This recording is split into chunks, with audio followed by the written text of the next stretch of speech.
At the peak of his medical career, Dr. Emile Allen sustained a life-altering injury while performing an operation. The injury required years of recuperation and curtailed his career as a highly successful urologist.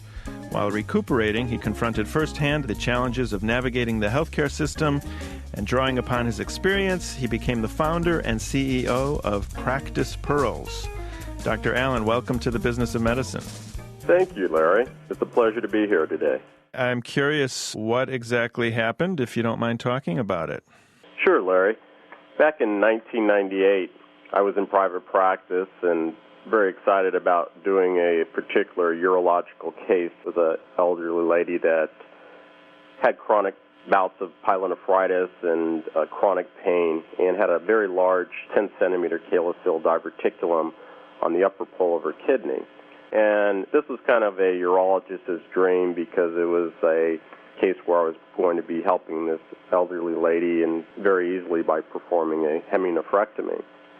And during the operation, everything was going well as I was mobilizing the descending and transverse colon in order to gain access to the kidney.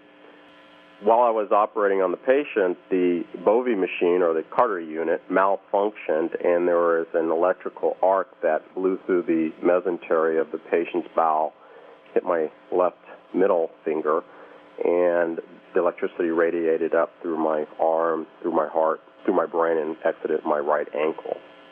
Wow. Yeah, it hurt quite a bit.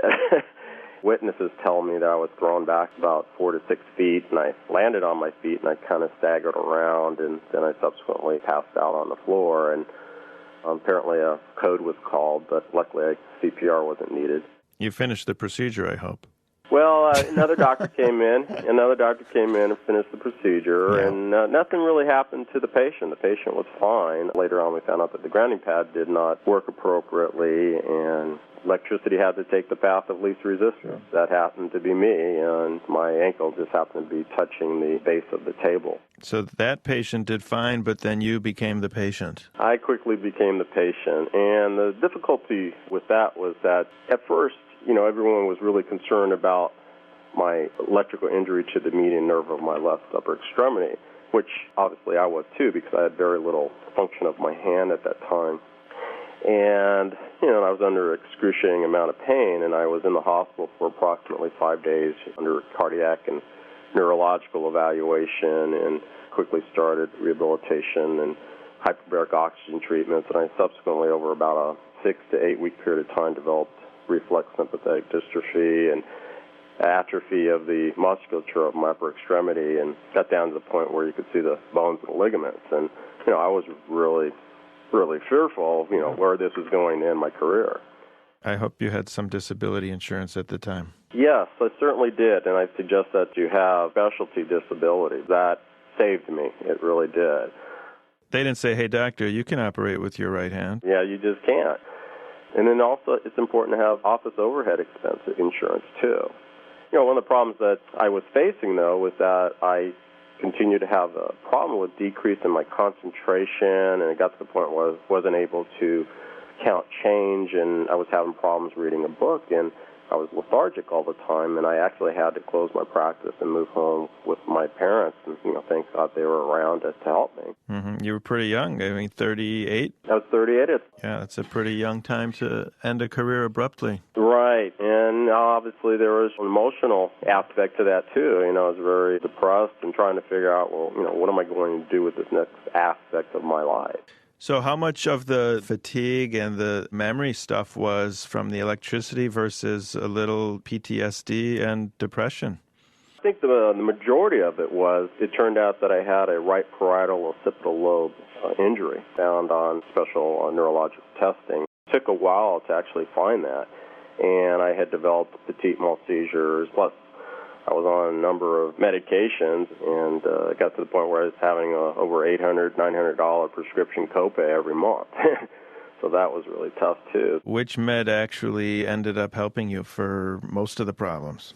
Neurontin was a very big component, and Depakote. And it took about 2.5, 3 years before it got to the point where I could read a book again and that my brain function came back to almost 100% now, and I'm very, very happy with that. But you were only at 70% before the operation. Well, I guess so. I guess so. Yeah, but still have the reflex sympathetic dystrophy, but the musculature has definitely come back, and I have about 50% function of my hand, just some fine motor difficulties that I deal with. If you've just tuned in, you're listening to The Business of Medicine on ReachMD. I'm your host, Dr. Larry Kaskel. My guest today is Dr. Emile Allen.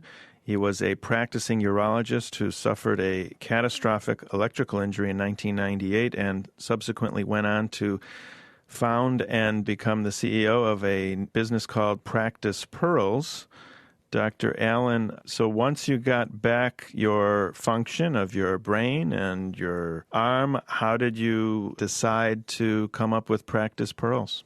Well, as a patient, I found that it was very difficult navigating the healthcare landmines that we have to go through as far as simply getting office appointment visits and also having treatments in the hospitals. And I thought that it would be fairly easy for me to navigate that system since I was a physician, and it really wasn't. It was just as difficult for me as a patient, and it was frustrating at times.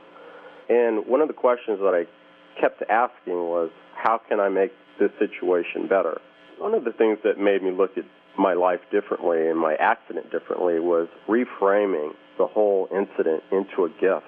How can I use the knowledge that I do have and the experiences of having the perspective as a patient and a physician to come back and help my fellow colleagues? As we all know, physicians are having a lot of difficulties in practicing medicine nowadays, and I don't need to go into the details of that. We all know about it. But one of the things that I realized was that when I was in private practice, I wish I'd had a lot of the business skills that people outside of medicine have.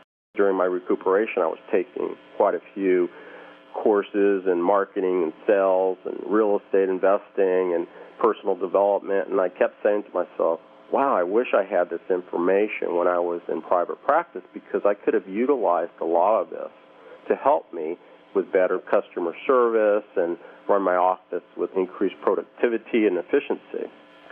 And that subsequently led me to developing Practice Pearl. Let's share some of your pearls. For example, what have you learned in terms of potential malpractice traps that may await us out there? Well, one of the things I think that physicians really need to be aware of is that a lot of malpractice occurs because, from a plaintiff's attorney's point of view, is battery. Battery is the unlawful touching of a patient, and it's also failure to obtain consent for a medical procedure and explaining those procedures to those patients effectively and clearly. Battery is not subject to damage caps in many states. Thus, it places that physician's personal assets at risk. Another thing that I learned is that failure to refer to a specialist will place that physician at the same standard of care of that specialist. So therefore, you now have the presumed education, training, and skills required of that specialist. So, for instance, if you're a family practitioner and you're reading a EKG and you rule out a myocardial infarction, and in reality the patient did have an MI and ends up dying, you are going to be held at the same standard of care as a cardiologist.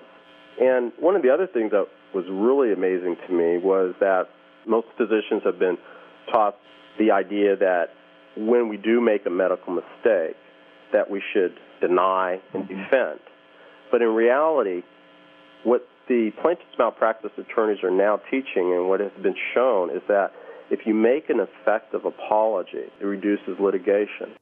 Yeah, I think many physicians have trouble saying, I am sorry, I messed up, and please forgive me. I think we have the same problem in our marriages. That's true, but you don't actually want to say, I'm sorry, I messed up. You don't want to admit that you messed up. You just want to say you're sorry and that you're going to do whatever you can to figure out how this happened, and you'll be in contact. Emile, I think many of us physicians think about and worry about our patients suing us, when in fact the potential enemy may actually be amongst our own ranks in our office. That is so true.